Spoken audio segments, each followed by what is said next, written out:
Thank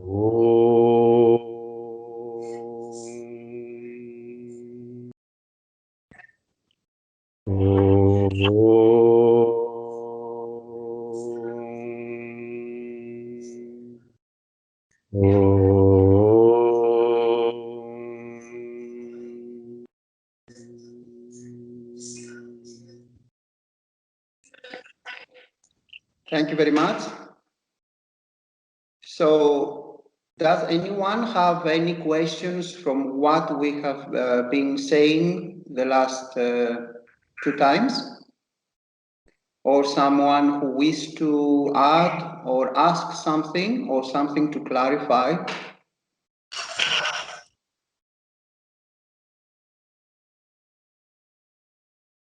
Okay, then we can continue.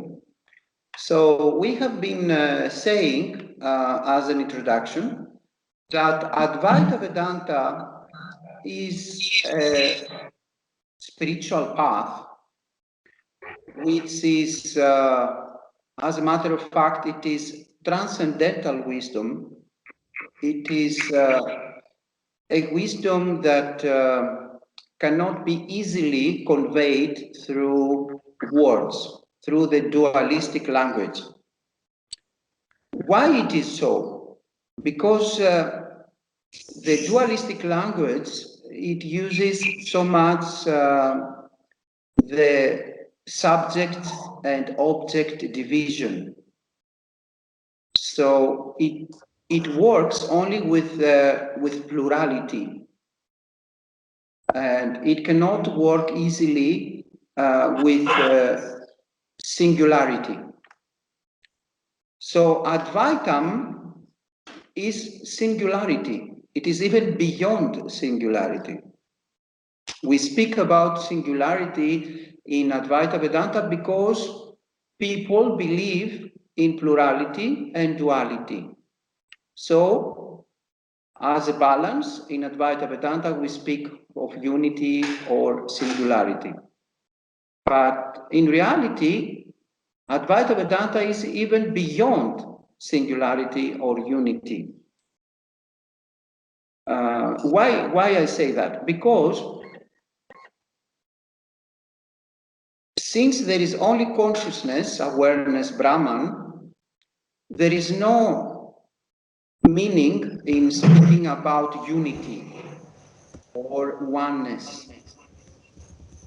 We speak about unity or oneness because people believe in plurality or duality. In reality, the truth is beyond duality and non-duality. And we can use as an example the deep sleep without dreams. During this state of deep sleep without dreams, there is no such questions as is there duality, plurality, or unity? There are no questions, there is no thinking process, and there is no any meaning of asking any kind of questions. Still, there is something there, something, of course, in inverted commas, because what is there is beyond a thing, it is pure consciousness, awareness. So in deep sleep, there is this presence which can reveal even the nothingness or blankness. But that is beyond any meaning of duality, plurality, or unity, singularity. Upon waking up, we have the thinking process, and the thinking process is working, is functioning through what we call nama rupa in Advaita Vedanta, which means nama, names, and rupa, forms. So the dualistic language it works through using these labels. So we see a tree and we say this is a tree. When in reality, the tree does not say I am a tree. Nobody says that except the thinking process. In reality, a tree is nothing else but consciousness. The same with what we call the sun or the flower or the human being. Everything is the same consciousness, appearing, modulating itself as beings, the apparent universe, and apparent objects. So that's why in Advaita Vedanta, another tool we use is what we call neti-neti, which means not this, not this. So when we want to speak about Advaitam, we usually speak about not this, not this. Meaning that whenever we try to understand Advaita, it is better to speak with negations. Like Advaitam is not this, is not this, is not this. Because when you start trying to explain what is Advaitam through the dualistic language, it is very, very easy to fall into traps, into a trap. Because Advaitam, the absolute truth, cannot fit in, cannot being explained through the dualistic language, simply because it is beyond any dualism and any pluralism. But of course, the teaching and the guru wants to convey the teaching because an apparent human being is asking help. So, and the tool that the teacher, the guru has is the dualistic language, unfortunately. Of course, there are other tools as well. For example, the tool of Nididhyasanam, Vedantic meditation, where you can go a little bit beyond the thinking process. But generally speaking, when we are dealing with the teaching and Sravanam and Mananam, Sravanam listening to the teachings under a competent guru, study the teachings with the help of a living holy tradition and a living guru who is belonging to this living lineage, spiritual lineage. And then Mananam, which is clarifying your questions and your doubts, solving any doubts, clearing up any doubts. Then we have the Nididhyasanam, the Vedantic meditation, when we claim our true nature, our true self. So when we use Vedantic meditation, is the only way that we can go a little bit again beyond the thinking process and beyond the dualistic language. Then we can use what we call also Upassanam, which is different kinds of meditations, which again is beyond the dualistic language.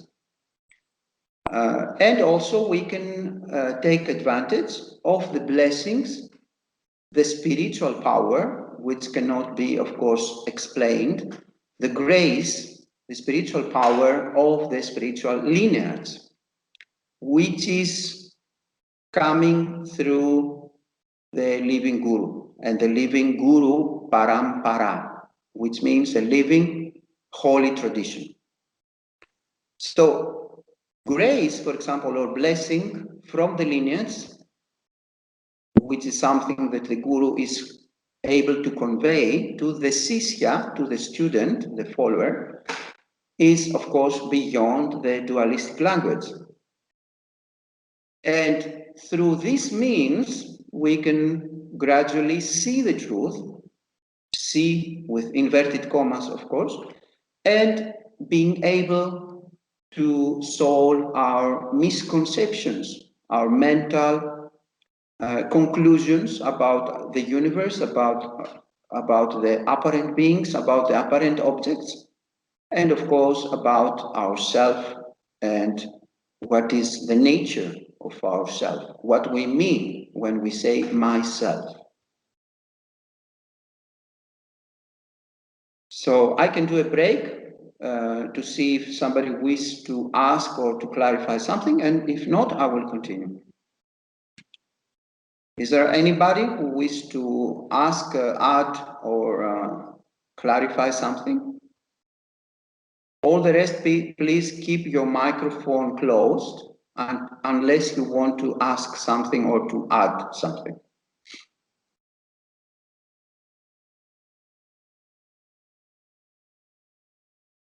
So since there is no any question for now, we can go ahead.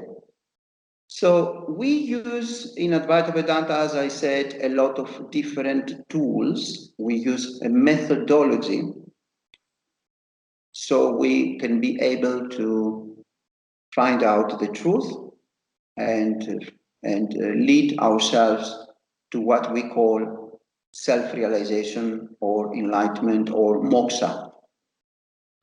Now, again, as I said in the previous Satsanga, moksha, self-realization or enlightenment is only an illusion.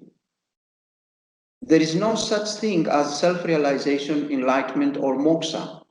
Although this may be look very, very advanced and very profound, that is the truth. Because we speak about moksha, self-realization, enlightenment, only when we have the appearance of the thinking process.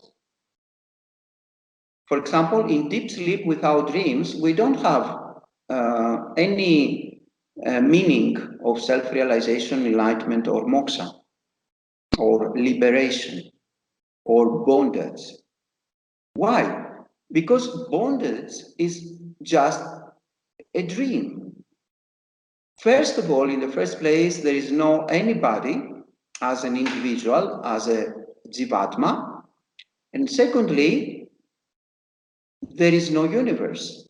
The universe is an apparent universe, is a mental universe. The apparent beings are mental beings, apparent beings. So what is there? It is only Brahman, only awareness, only consciousness, impersonal one, an impersonal one. And this is what is your real self, your real nature. So if it is like that, then why we have spiritual traditions, why we have spiritual paths, why there is the need of these paths, why there is the need of a guru, spiritual practices, and scriptural study, sastram, because for those who are ajnanis, not those who know the truth. So ajnanis, not jnanis, they need, of course, a spiritual path, a living, holy guru parampara, a living guru, study, sastram, and spiritual practices, sadhana, until the mature states where you recognize that in the first place, you have never, ever been an individual or a jivatma. And always your true nature is Brahman. There is only Brahman. That's why a self-realized one, what we call a self-realized one, because there is no such thing, there is no such a being, because in the first place there are no beings, there are only apparent beings. But an apparent jnani is able to say aham brahmasmi. He don't say, I am a Jivatma who now became Brahman. He says, I am Brahman, and Brahman is the only reality. But until this mature states, all the rest are needed.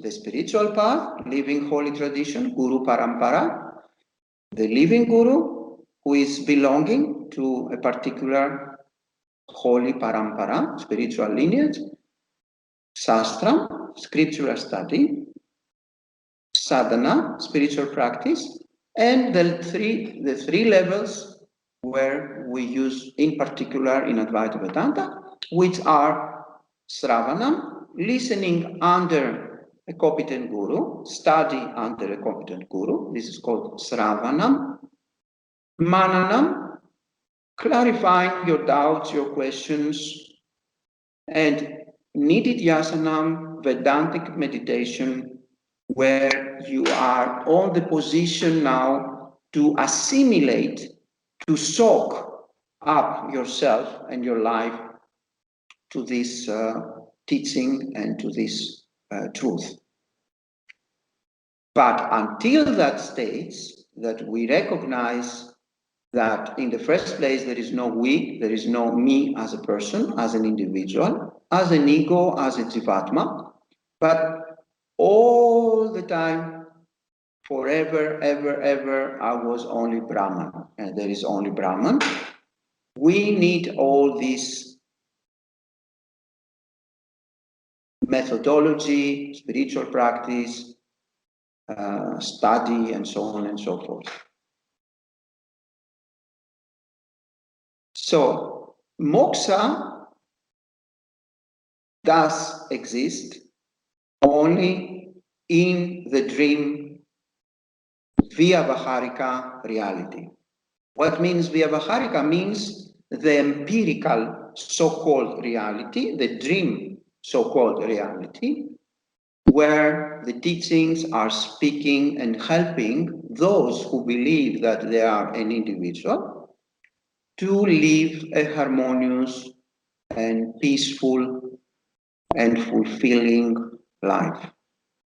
But, as I said before, there is also the Paramartika teachings, which are dealing with the absolute truth, not the dream so-called reality, not the empirical so-called reality. Although all are needed, Vyavaharika teachings are also needed. Because until you are in the position to realize that there is no Jagat, there is no universe, and the universe is an apparent one, that there are no Jivatmas, individual souls, ego, persons, but they are apparent ones. And until you realize that, you need all these tools that I have mentioned. And until you realize that, of course, you need the help and the support of the teachings that they are dealing with the Vyavaharika dream apparent reality. Why? In order to have a harmonious, a nice, a happy life.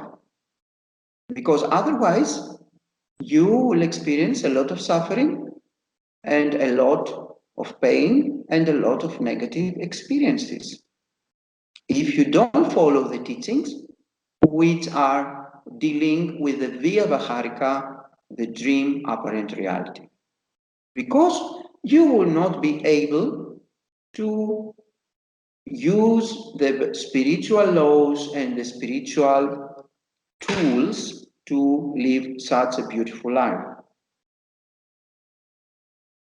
But for those who are ready, those in inverted commas, of course, there is also the Paramartika teaching, the beyond teaching, the transcendental teaching and wisdom. But this is only for the few ones. It's not for everybody, this teaching. It is not. Advaita Vedanta, real Advaita Vedanta, Advaitam, I don't believe that it is for more than 10 apparent persons in each country. Maybe I say even a lot. I don't believe even in India, Bharata, there are more than 100 persons able to understand and to assimilate Advaita. Even my guru, Swami Paramarthananda, he said that after 40 years of teaching, still my students, my Sishyas, are sending SMS to God asking help as helpless individuals. So unfortunately, this teaching, Advaitam, it is just for very, very few. And it is, of course, like that because this teaching is transcendental wisdom. But anyways, we can try here and we can see who are ready and spiritually mature for this very, very, very, very, very profound and transcendental teaching. Even if we will not be able to convey this transcendental teaching to enough apparent individuals, at least all the apparent individuals will be able to use some kind of principles or some kind of teaching for a more harmonious and more happy life, more fulfilling life, and more worthy life.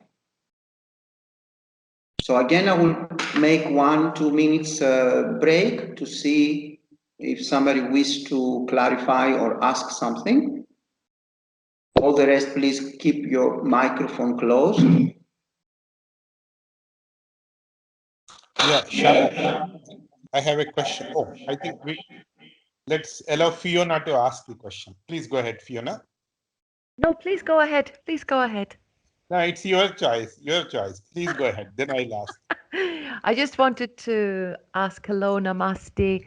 I just wanted to ask if you could give us some instruction on the meditation that we could do regarding this. Well, yes, I will do a guided meditation in the end.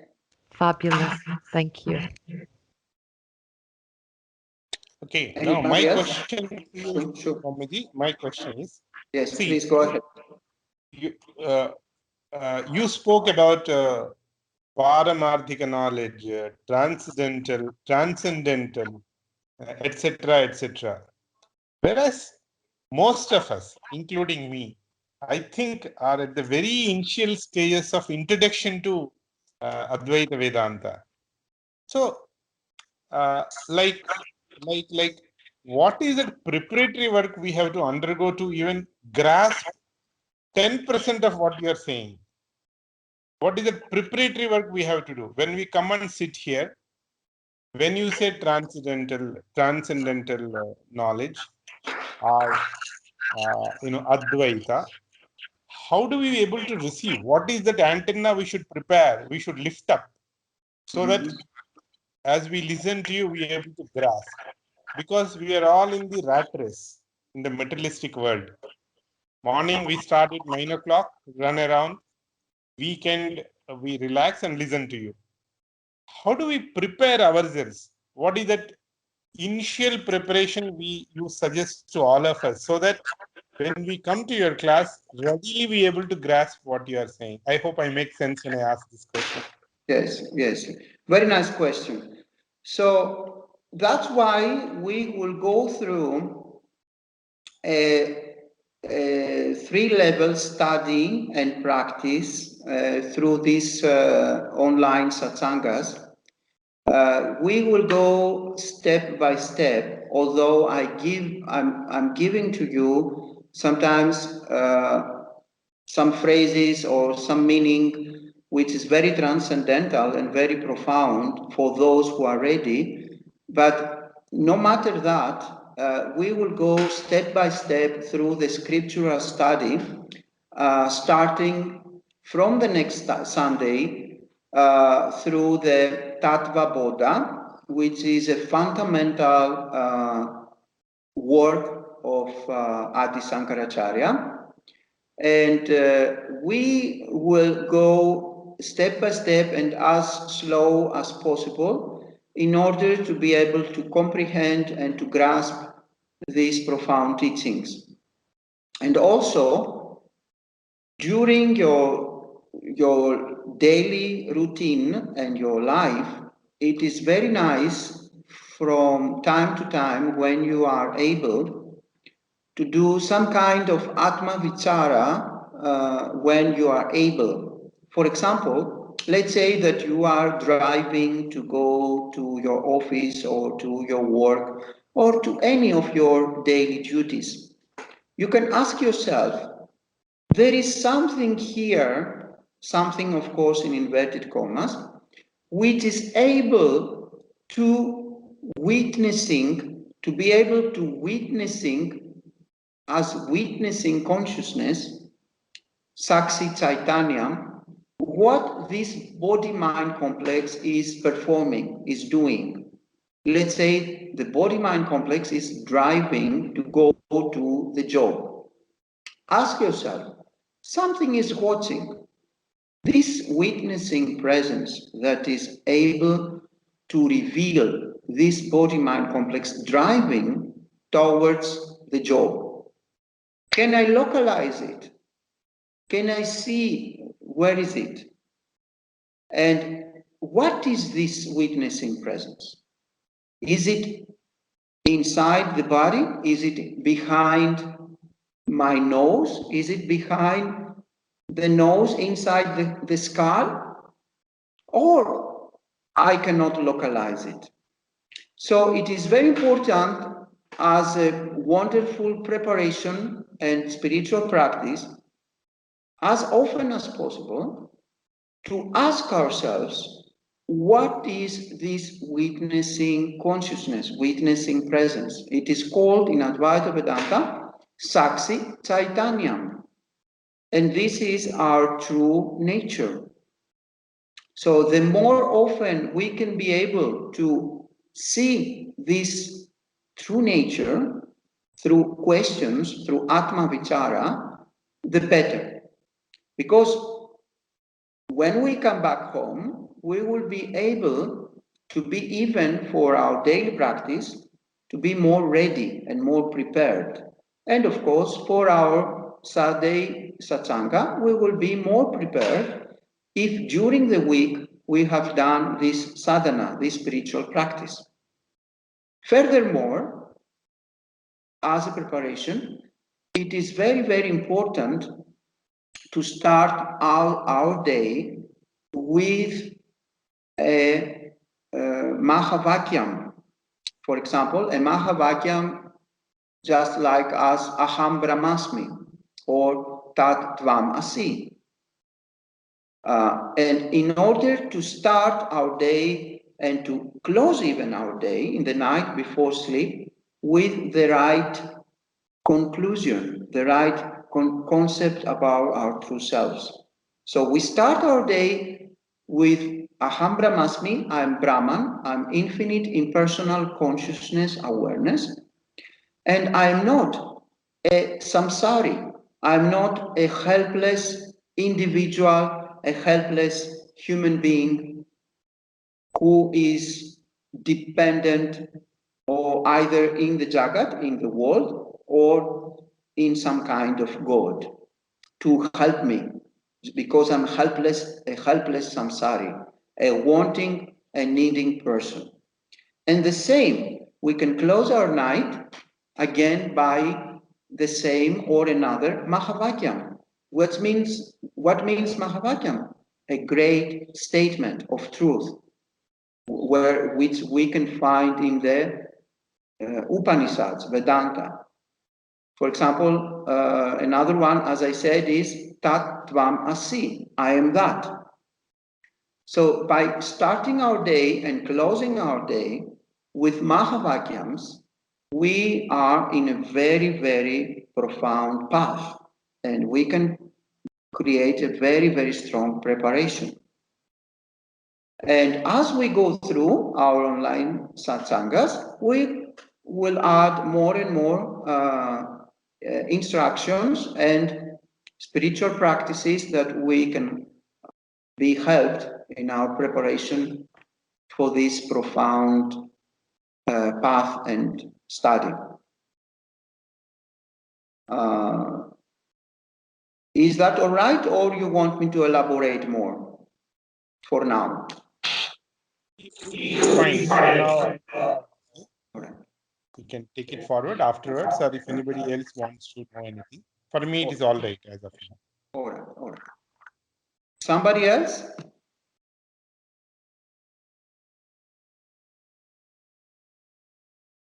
I propose something actually with your permission. Sure. Can I propose? Sure. See, one of the preparatory work can be chanting of Om.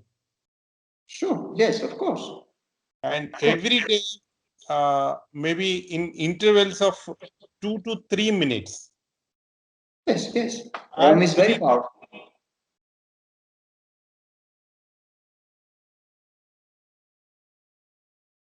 It is very, very powerful. Whoever can chant Om, either loud or even inside, Sorry, it I is lost.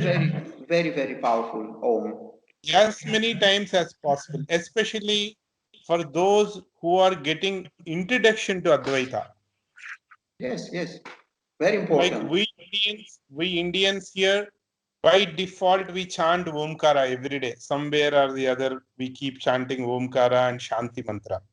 Yes, yes, it is wonderful. It is really, really very helpful. I propose that if everyone can chant every day, maybe morning or evening, for a few minutes Omkara, that Yes. itself becomes a preparatory work. With your Yes. permission, I am proposing, you can suggest what to do. Yes, of course, I agree. Om is very, very important. The more often somebody can chant Om, the better, either loudly or inside. It is very, very powerful. Actually, there is nothing else except Om. This is the ultimate reality, and it is being conveyed also in the Upanishads.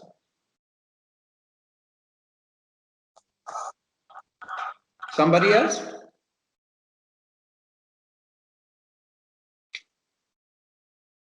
Thank Okay. you. Let's go on. You're welcome. So we can continue a little bit more, and then we can do a guided meditation. So just like how we speak about meditation, meditation without a scriptural study, the study of the Sastram, is completely no exit. Why? Because meditation is not meant to convey self-knowledge. Meditation is for assimilating and helping self-knowledge. So a lot of people, maybe 90% of the Westerners, the Western spiritual seekers, they believe that if they will do regular meditation, let's say morning and night, it is more than enough for self-knowledge. But this is a complete error. It is a big mistake. And why is that? Because as it is mentioned in the scriptures, meditation can bring you in a thoughtless state when it is, let's say, when it works to bring you in a thoughtless state through a long practice. this thoughtless state can bring you santi, can bring you peace only for the period that you are doing the meditation. And sometimes it can cover a little bit more of your day. But the problems that you are having as an individual, all the ignorance and all the vasanas, the mental predispositions from previous lifetimes, cannot be solved, cannot be dissolved only through meditation. So in Advaita Vedanta, for example, we are using meditation in a very, very different way than how they use it in other spiritual paths. For Advaita Vedanta, meditation is not the destroying of the mind or the destroying to destroy the thinking process. It is rather directing the thinking process to the right target. So we are using meditation, Vedantic meditation, Nididhyasana in Advaita Vedanta, when we want to assimilate the Sravanam and Mananam that we have been doing previously. So meditation can work, can give benefit for Advaita Vedanta only like that. Otherwise, you are remaining just an ignorant. You are remaining an ajnani, a non-self-realized being. Because to be an ajnani, to be an ignorant, it means that you have lack of knowledge, that there is ignorance about your true nature, about your true self, about the universe, about God. So how you can gain this knowledge in the thoughtless state? It's like you want to learn, let's say, a foreign language. Let's say you want to learn Chinese, and you say to yourself, I will learn Chinese by doing meditation. Is that possible? It's not possible. You have to study. You have to have a professor, or at least you have to study and practice this language. You cannot go to a thoughtless state and learn Chinese language. The same with the self-knowledge, jnanam. Jnanam can be derived only through knowledge, only through scriptural study, sastram, through sravanam, listening and study the sastram under a competent guru in a living tradition. And then, of course, you can use the Vedantic meditation, Nididhyasanam, to assimilate, to soak up yourself and your life into this truth, into this teaching. So we have in Advaita Vedanta different kind of guided meditations that we can use. We can, for example, use a Mahavakyam, a great statement of the truth, for example, Aham Brahmasmi, and staying in a yogic posture, a good posture for meditation. We can repeat, let's say, this Mahavakyam inside ourselves, or even loudly, Aham Brahmasmi, I am Brahman, infinite impersonal awareness, consciousness, and try to assimilate this truth, this statement, this great statement, which is from the Upanishads, and so on and so forth. So in Nididhyasanam, in Vedantic meditation, we don't prefer, let's put it that way, the destroying, the cessation of the thinking process.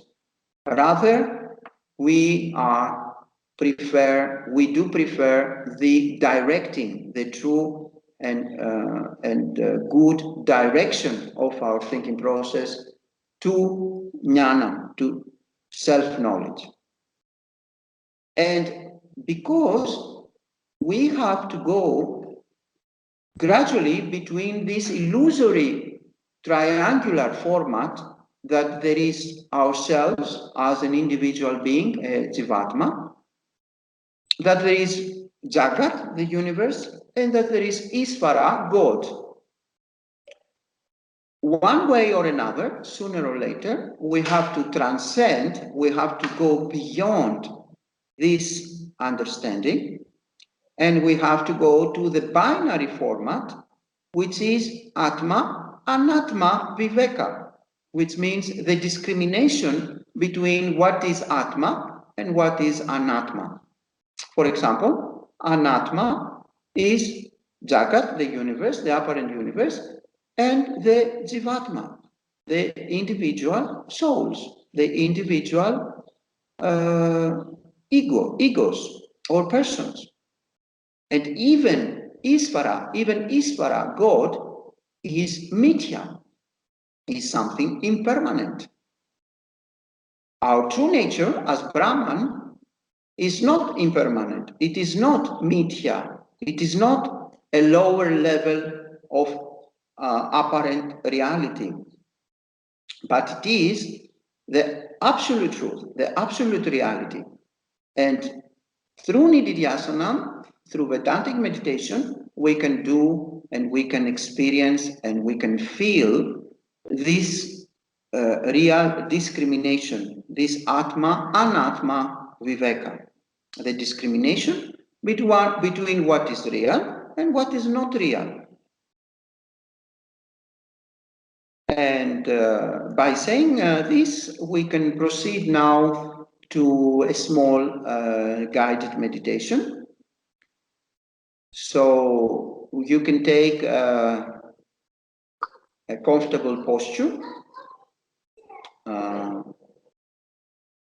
In reality, it is very important to have your spine erect and vertical to the ground. It is very important to have a posture that it does not create tension in the body-mind complex. You can use any mudra that it is familiar to you. Let's say Chin Mudra, Gyan Mudra or Chin Mudra, whatever is more familiar for you, or another mudra that you are used to do. Try to close your eyes just like you want to sleep. You go to sleep without tension. And as you keep your eyes closed without tension, try to become aware of the breathing process, become aware of the inhalation and exhalation. Avoid to give importance to the thoughts that do appear and disappear. Consider every thought just like a cloud in the sky that goes by, covering a little bit the sun, the light, and then allows the light to appear again. Become aware more and more of your breathing process, not only the inhalation and exhalation, but become aware as well of the movement of your belly, the movement of your chest,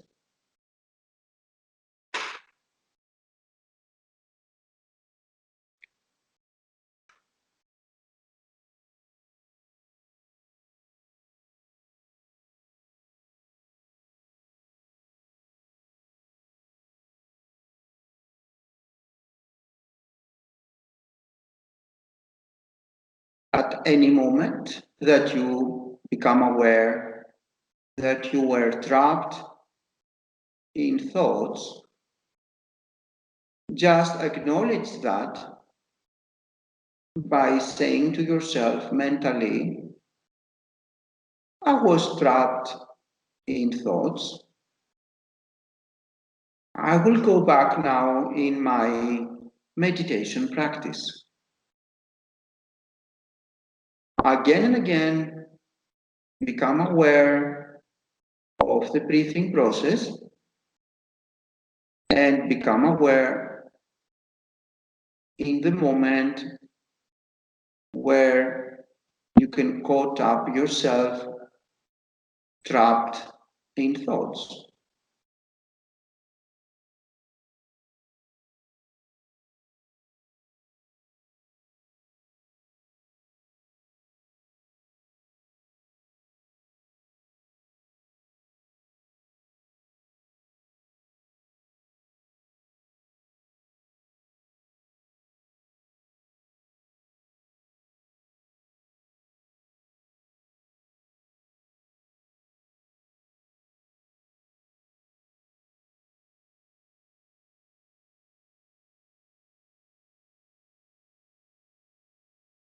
Don't try to alternate or modify your breathing.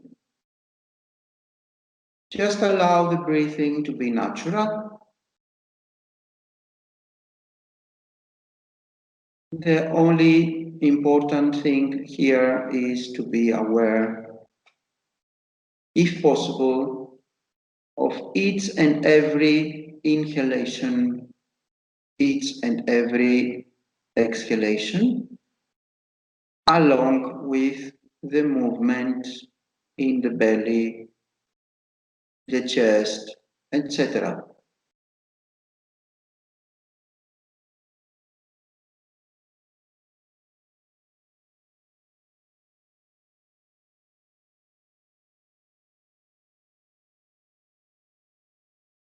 If there are any sounds around you and you become attached to them, just say to yourself, I will let go all the other sounds and I will focus again and again my attention to become aware of my breathing experience.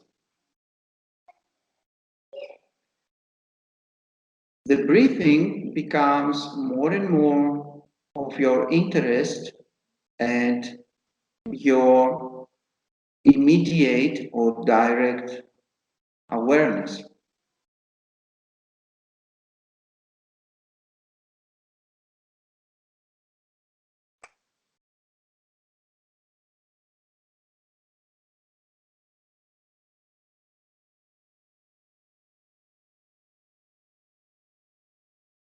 Become aware now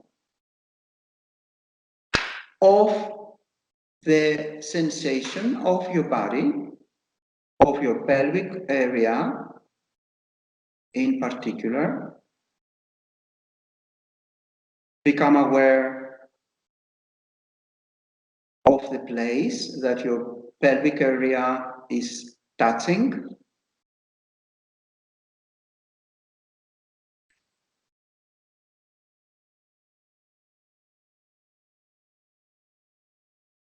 Let go of the awareness of the breathing.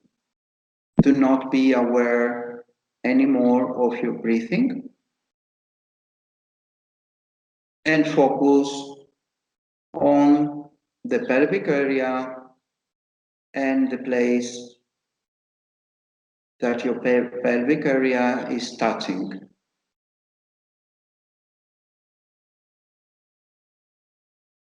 Become aware as well of your feet.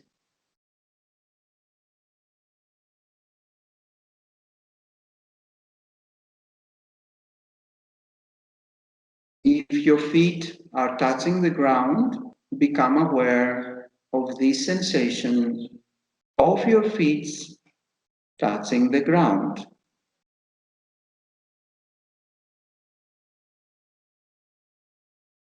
Become aware now of the tinkling, the small movements of your eyelids when these movements are appearing by themselves.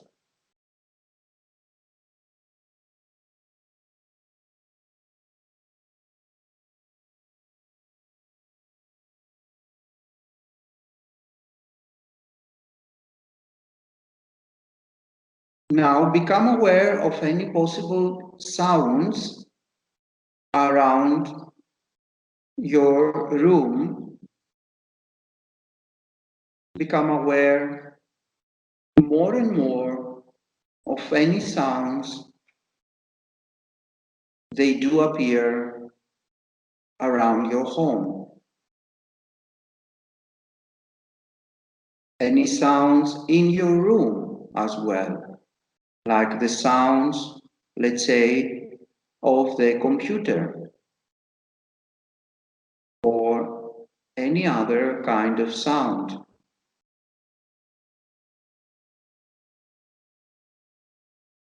Alternate your awareness consciously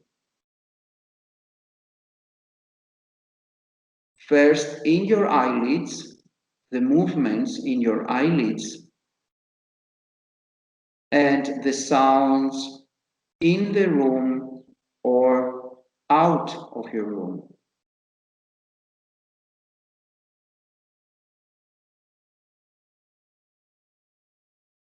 Now become aware of this witnessing presence that is here and now, listening the voice of the instructions.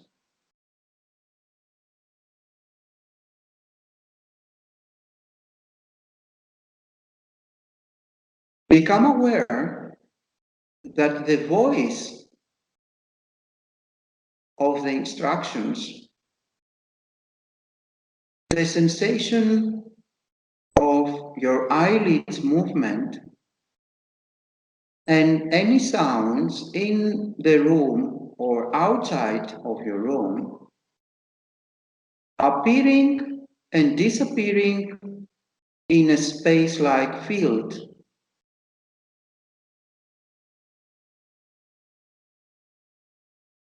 Become aware that this field, this space-like field, does not have a beginning point or an ending point.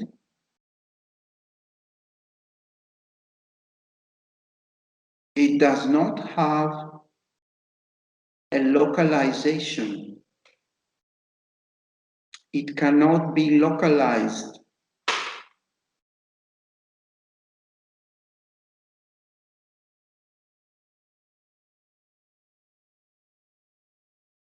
You can even ask yourself, what is aware here and now?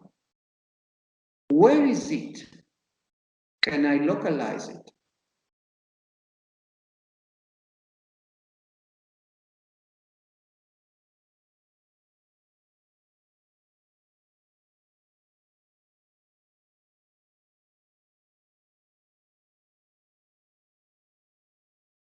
And see what is the truth about this witnessing presence, Saksi Chaitanya, which is here and now, listening, experiencing, allows any experience, any sensation, any perception,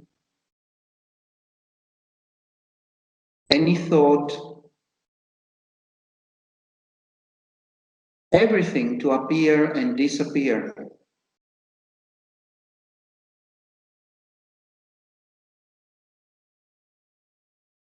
it seems really that it is the experiencer. But in reality, it allows the experience, but it is even beyond any kind of experience.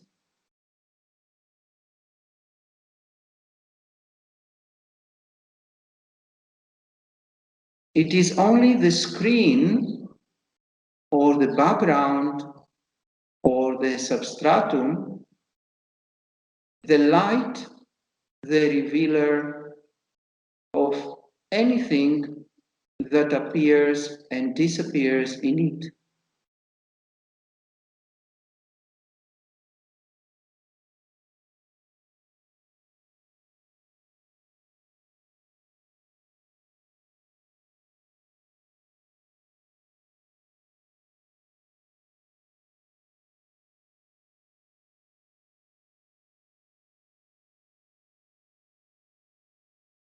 Ask yourself, is this substratum a human being? Does it have a form? Does it have a beginning or an ending point?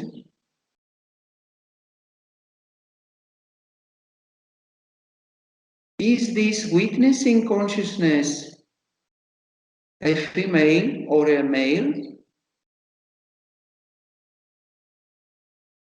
Did ever had a birth, a beginning?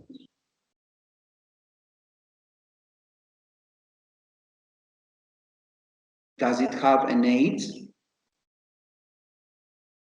Does it need anything at all?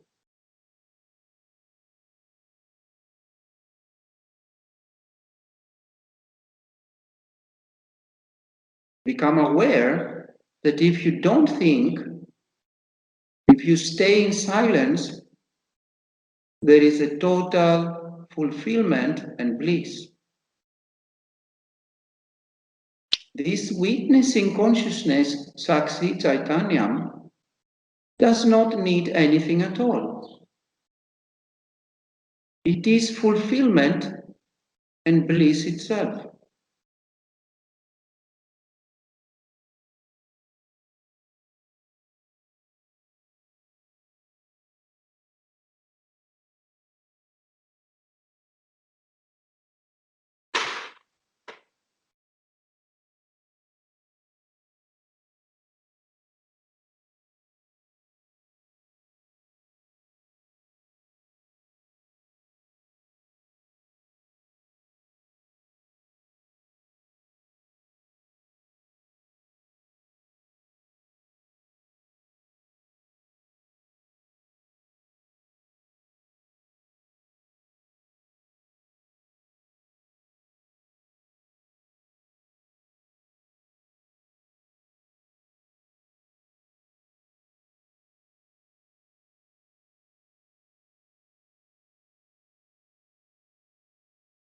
Very, very, very slowly, take a deep breath, inhale, hold your inhalation as long as it is comfortable, and then exhale very, very slowly.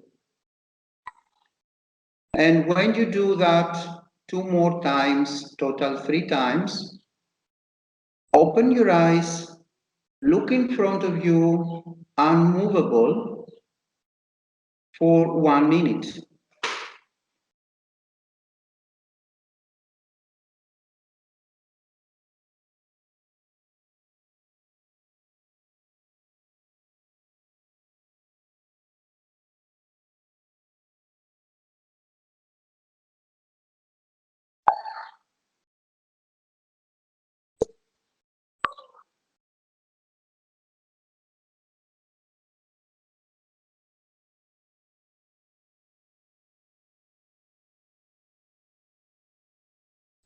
And as you have your eyes open and being unmovable, be aware of this Satchitananda, witnessing consciousness. Be aware that it cannot be imprisoned in what you call my body. Be aware that this Satchitananda, witnessing consciousness, cannot, it is impossible to be located inside what you call my body. It cannot be located anywhere.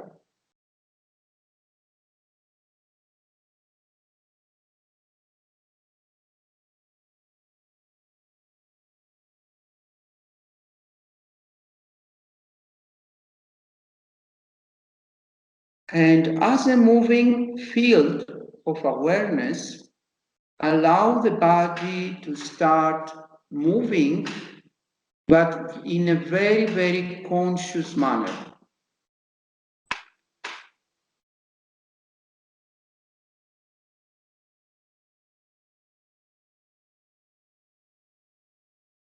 And who is ready and wishing to close our satsanga with a traditional mantra, please go ahead.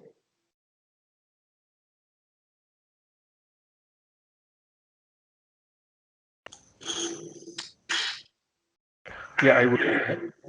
Please go ahead. Om Sahana Bhavatu Sahanau Bhunaktu Sah Viryankaravavahai Tejasvinavadhitamastu ma vidvishavahai. Om Shanti Shanti Shanti. Hari Om.